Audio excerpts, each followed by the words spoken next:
اسی طرح جو زکوٰۃ نہیں دیتے ان کو یہی خدشہ ہے نا مال کم ہو جائے گا۔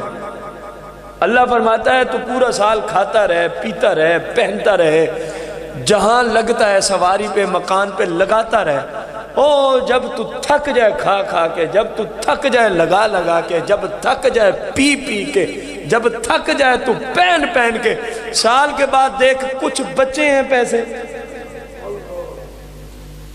اسلام نے آپ کو یہ تو نہیں کہا نا کہ آپ کھائیں نہ جمع کریں اور اس کی زکوٰۃ دیں، کہیں آیا ہے حکم؟ فرمایا جو تیری ضرورت سے بچ جائے تو کھا کھا کے تھک جائے، پی پی کے تھک جائے، پہن پہن کے تھک جائے، جب ہر کام والے ضرورت سے بچ جائیں، سال میں ایک مرتبہ پڑے تو بچے ہی ہیں نا، دیے بھی میں نہیں ہے نا، میں ہی رب فرماتا تجھے کہتا ہوں صرف 100 میں سے 2.5 روپے نکال دیا کر۔ آج مسلمانوں کو بخار چڑھا ہوا، سوچنا کیوں نہیں دیتا یہ زکوٰۃ کہ 100 کے پیچھے کتنے کم ہو جائیں گے؟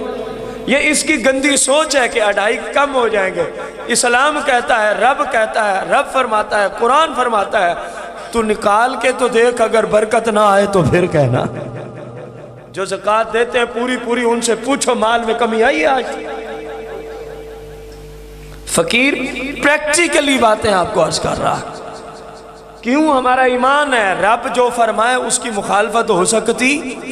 قرآن میں فرمایا تو دیکھو تو دیکھ ہم تیرے مال میں برکت ڈال دیں گے، ہم تیرے مال میں برکت ڈال دیں گے۔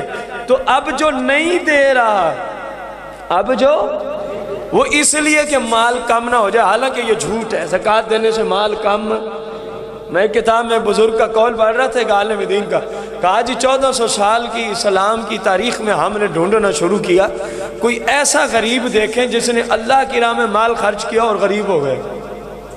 کہا جی میں 1400 سال میں ایسا غریب کہیں نظر نہیں آیا، آپ کو کہیں آیا ہو تو آپ دکھا دیں۔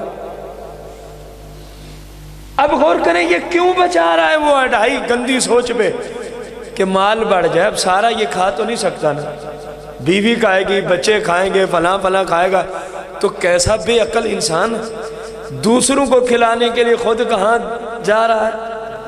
میرے آقا نے خود فرمایا، اسی آیت میں آ رہا ہے، فرمایا یاد رکھنا جس کے ذمہ زکوٰۃ باقی ہوئی قیامت کے دن پھر میرے پاس شفاعت کی بھیک مانگنے نہ آنا۔ حدیث پاک ہے۔ اپنے مالوں کا حساب کرو جب سے آپ صاحب نصاب بنے ہیں، نہیں دے سکے اللہ سے توبہ کرو، اور جتنی زکوٰۃ پیچھے آپ کے ذمہ بنتی ہے فی الفور اس کی ادائیگی شروع کر دو، بھلے قسطوں میں ہی شروع کر دو۔ تفصیل کسی مفتی سے پوچھ لو کیسے دینی پڑے گی اور کس کو دینی پڑے گی۔